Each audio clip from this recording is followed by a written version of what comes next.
जय हिंद। आज के इस वीडियो में हम लोग पढ़ेंगे वर्ण विचार का जो अंतिम टॉपिक था, उच्चारण स्थान। चलिए हम लोग परिभाषा जानते हैं। जैसा कि आपको स्क्रीन पर दिख रहा है कि उच्चारण स्थान यानी कि मुंह के जिस भाग से जिस वर्णों का उच्चारण होता है उस भाग को उस वर्ण का उच्चारण स्थान कहते हैं। होगा जो बगल में है हमारे, यहाँ पर जो भी मुंह के भाग हैं उसको दिखाया गया है। यहाँ पर देखिए, जैसे कि यहाँ पर दिखा रहा है, यहाँ पर देखिए वो सबसे ऊपर जो है दंत दिख रहा है। दंत में क्या होता है जी? तवर्ग होता है, ल होता है, स होता है। फिर मूर्धा दिख रहा है, इसमें टवर्ग होता है। आपको बता दें कि ये टवर्ग, ये कवर्ग, ये पवर्ग, ये होता क्या है। देखिए वर्ग का मतलब आप समझ रहे हैं कि समूह होता है। वर्ग का मतलब आप क्या समझ रहे हैं जी? समूह होता है। तब देखिए अगर आपको क वर्ग लिख दिया, अगर आपसे क वर्ग लिख दिया तो इसका मतलब क्या हुआ जी? त वर्ग होगा यानी समूह होगा, लेकिन किसका होगा? त क का समूह होगा। यानी क के समूह में क्या आएंगे जी? त क आएंगे, ख आएंगे, ग आएगा, घ आएगा और अंग आएगा। ठीक है, तो आई होप कि आपको ये वर्ग समझ में आ जाएगा। जैसे टवर्ग कह दिया तो ट आएगा, ठ आएगा, ड आएगा, ढ आएगा और आएगा। ठीक है, तो इस तरह से जब भी वर्ग लगा दे और जिस वर्ण से शुरुआत हो उस वर्ण के जो वर्ग में जो भी यानी उस समूह में जो भी वर्ण आएंगे उन सब उस वर्ग में आ जाएंगे। चलिए आई होप कि आपको ये समझ में आ रहा होगा। अब देखिए इसको याद करने में क्या होता है जी? बहुत परेशानी होती है। टवर्ग क याद करें, ख याद करें, ठीक है। तो इसके लिए एक सूत्र बनाया गया है जो संस्कृत से लिया गया है। ठीक है, संस्कृत व्याकरण से लिया गया है। संस्कृत व्याकरण में सूत्र है, इसके माध्यम से हम लोग याद करेंगे। आप बहुत ही आसानी से हम वर्णों का उच्चारण स्थान याद कर लेते हैं। चलिए सूत्र जैसा कि आपको स्क्रीन पर दिख रहा होगा, पहले इसको पढ़ने का प्रयास कीजिए, क्योंकि पढ़ने अगर आ जाएगा तो आप आसानी से याद भी कर सकते हैं। चलिए हम आपको पढ़कर बता देते हैं। पहले का जो सूत्र है वो कह रहा है अकुह विसर्जनीयानाम कंठ। देखिए जब भी बड़ा अगर कोई शब्द हो तो उसको तोड़ने का प्रयास करते हैं, तोड़ कर पढ़ने से आसानी से याद हो जाता है। जैसे अकुह विसर्जनीयानाम कंठ।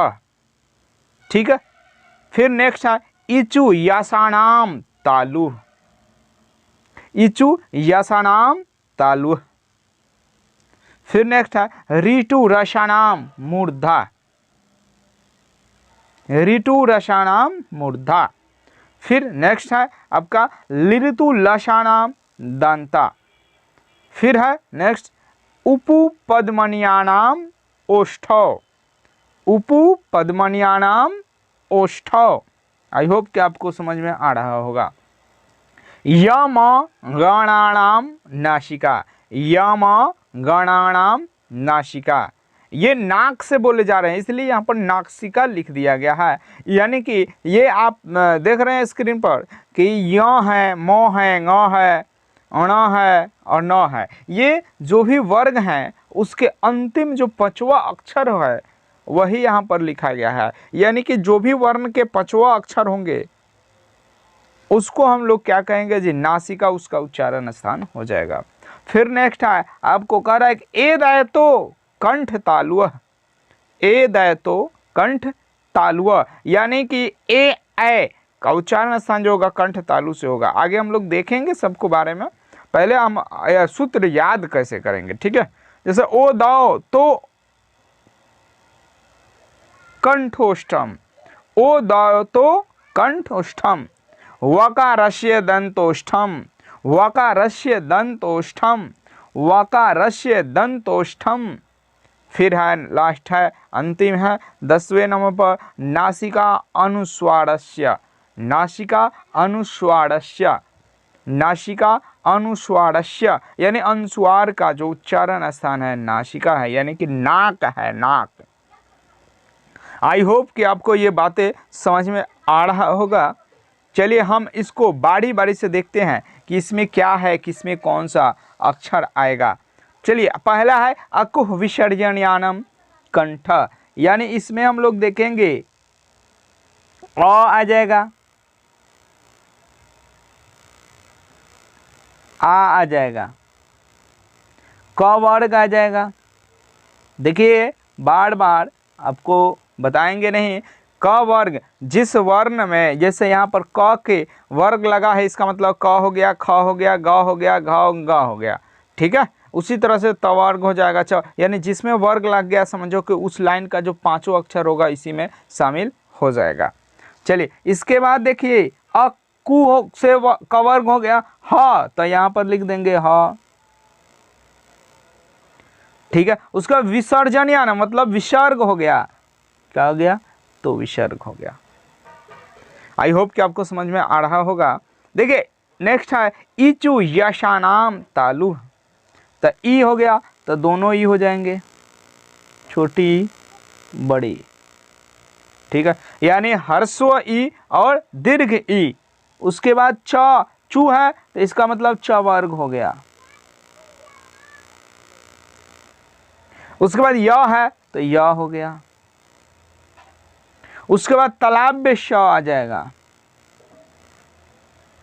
आई होप कि आपको ये समझ में आ रहा होगा। नेक्स्ट हम लोग देखते हैं ऋतु रसाणाम मूर्धा, यानी री हो जाएगा। देखिए री में दो री होते हैं, एक ह्रस्व री होता है और एक दीर्घ री होता है, तो दोनों आ जाएंगे इसमें। टू है इसका मतलब ट वर्ग हो गया, ट वर्ग हो गया। उसके बाद र है, र हो गया। मूर्धन्य श है तो मूर्धन्य श हो जाएगा। आई होप कि आपको ये समझ में आ रहा होगा। फिर है लिरितु लशानाम दंता, तल्लिरी हो जाएगा। उसके बाद तू है तो तवर्ग हो गया। उसके बाद ल है, ल हो गया। उसके बाद दंत स हो गया, देखिए दंत स हो गया। इन सब का उच्चारण स्थान दांत से होगा। लरी का तवर्ग में क्या आ जाएंगे, त थ द ध न, फिर ल होगा और फिर दंत स हो जाएगा। नेक्स्ट है उप पद्मनियानाम ओष्ठ, यानी आपको याद है कि दो गो उ होता है, एक ह्रस्व उ होता है और एक दीर्घ उ होता है। फिर प है तो प वर्ग याद रखिए। अब प वर्ग में आप समझ ही रहे होंगे, प फ ब भ म, ठीक है। इन सब का उच्चारण जो होता है ओष्ठ से होता है, ओठ जिसको और तद्भव शब्द में होठ कहते हैं। देखिए यम अंगणानाम नासिका है, मतलब छ छ ज झ का जो अंतिम अक्षर होता है इया, इया हो गया। फिर फ फ ब भ का अंतिम अक्षर जो होता है म होता है। फिर क ख ग घ का जो अंतिम अक्षर होता है अंगा होता है। फिर ट ठ ड ढ का अंतिम अक्षर होता है र होता है और त थ द ध का अंतिम अक्षर न होता है। इन सभी अंतिम अक्षर का उच्चारण स्थान नासिका से होता है। फिर नेक्स्ट है ए दै तो कंठ तालु, ए तो ए दो होगा, एक ए हो गया और एक ए हो गया, तो इसका उच्चारण दो स्थानों से होगा, एक कंठ से और तालु से। कंठ तालु दोनों साथ मिल करके इसका उच्चारण करते हैं ए। आप उच्चारण कर करके कोशिश कर सकते हैं, देख सकते हैं प्रैक्टिकली, क्योंकि आपके पास ये सब सुविधाएं मौजूद है, यानी कि मुंह आप ही के पास है, ठीक है। तो आप उच्चारण कर करके समझ सकते हैं, देख सकते हैं, मिला सकते हैं सही हो रहा है कि नहीं हो रहा है। देखिए ओ दौतो कंठोष्ठो, ओ दौतो कंठ ओष्ठम, मतलब क्या हुआ कि ओ और ओ देखिए ओ और ओ का जो उच्चारण है कंठ से भी होता है, ओष्ठ से भी होता है। संयुक्त रूप से दोनों मिलने के बाद ओ और औ का उच्चारण करते हैं, यानी ओ यानी कंठ और ओष्ठ मिलने के बाद। फिर नेक्स्ट है वकारस्य दंतोष्ठम, वकारस्य का मतलब हुआ कि व का उच्चारण स्थान, ये आपका दांत और ओष्ठ दोनों संयुक्त रूप से मिलने के बाद उच्चारण करते हैं, इसीलिए इसके सूत्र में लिखा गया है वकारस्य, यानी व यहाँ पर एक चीज आप लोग नोटिस कीजिए, यहाँ पर व लिखा हुआ है, इसका मतलब व का, ओ लिखा हुआ है, इसका मतलब ओ और औ का, ए लिखा हुआ है यानी ए और ए का। ठीक है, आई होप कि आपको ये समझ में आ रहा होगा। नासिका अनुस्वारस्य का मतलब जो अनुस्वार होता है इसका उच्चारण का हो गया, अनुस्वार का नासिका हो जाएगा। अनुस्वार का उच्चारण स्थान क्या हो जाएगा जी? नासिका हो जाएगा। आई होप कि आप लोग इस बात को समझ रहे होंगे। देखिए, अगर आप नोट करना चाहते हैं तो यहाँ से नोट कर लीजिएगा। ठीक है, अब हम लोग कुछ सवाल आपको देखते हैं कि सवाल किस तरह से आपसे पूछा जाता है परीक्षाओं में और आप आसानी से बना सकते हैं। चलिए इसको हम लोग फिर से देखते हैं।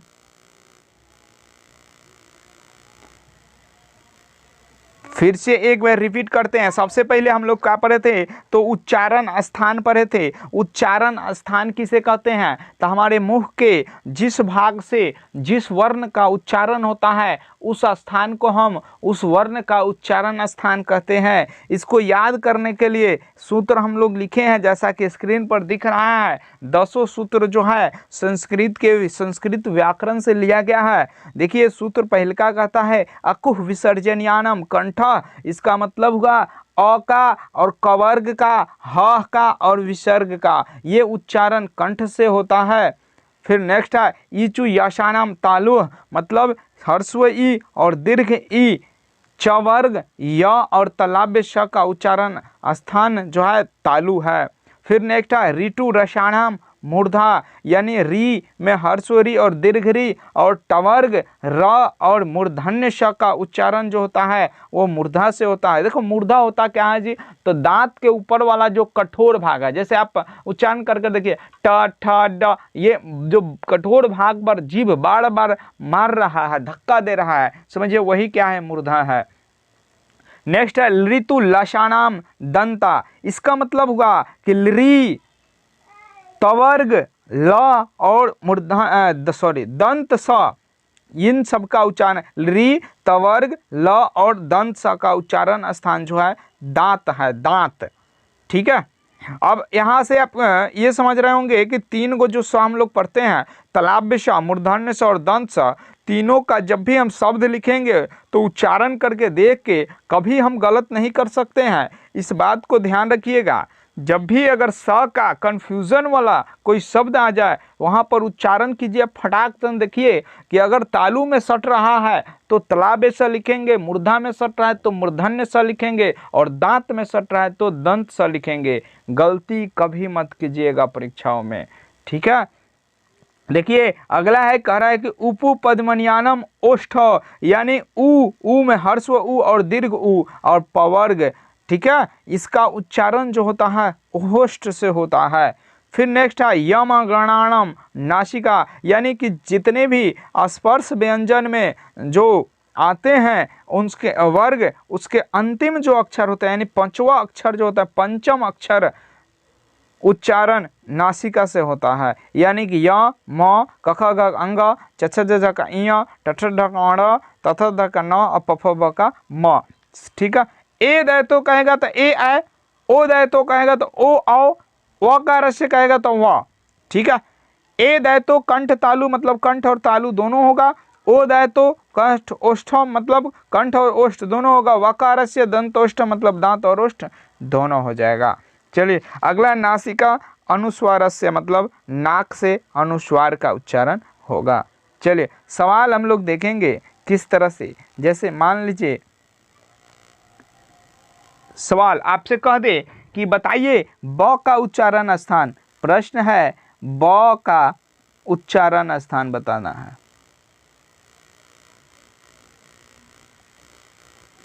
देखिए ये परीक्षा में पूछा गया है, बिहार बोर्ड के परीक्षाओं में ये प्रश्न पूछा गया है 2017 में।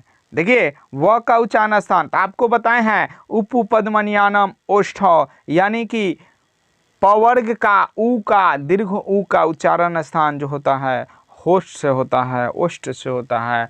अब उच्चारण करके भी देख सकते हैं, ब जो आता है किस में आता है, प फ ब में आता है। तब प फ ब, देख रहे हो होठ आपका सट रहा होगा, स्पर्श कर रहा होगा, इसलिए इसका उच्चारण जो होगा ओष्ठ से होगा। ठीक है।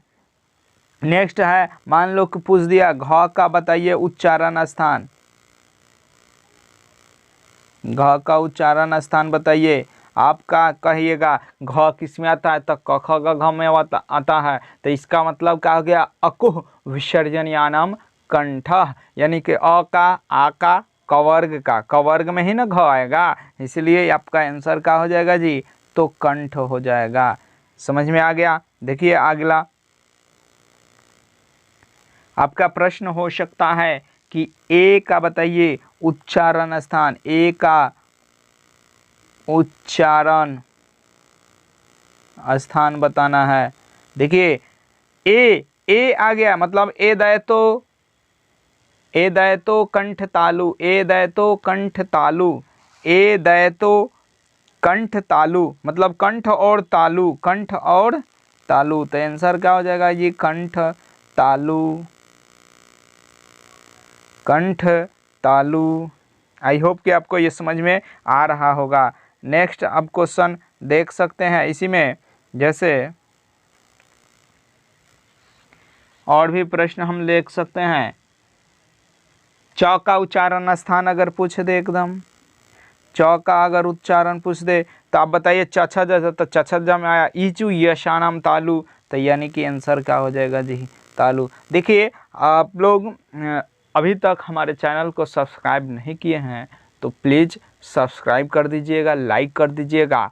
और अब हम लोग वर्ण विचार पूरी तरह से समाप्त कर दिए हैं, तो इस पर एक प्रश्न का सीरीज हम लोग लेकर आएंगे नेक्स्ट वीडियो में, जो हमेशा परीक्षाओं में पूछे जाते हैं, यानी वर्ण विचार में पूरा टोटल जो वर्ण विचार से जो क्वेश्चन परीक्षाओं में बार बार पूछे जाते हैं उसका एक सीरीज लेकर आएंगे। अगर आप चाहते हैं कि आपको ये सीरीज का नोटिफिकेशन ज़रूर मिले तो आप ज़रूर सब्सक्राइब कीजिए और इसको शेयर कीजिए अपने दोस्तों के पास, ताकि इससे उनको भी इस वीडियो का लाभ ज़रूर मिले। तब तक के लिए बने रहिए मेरे इस चैनल पे, यानी स्टडी ट्रेंड्स पे। धन्यवाद। जय हिंद।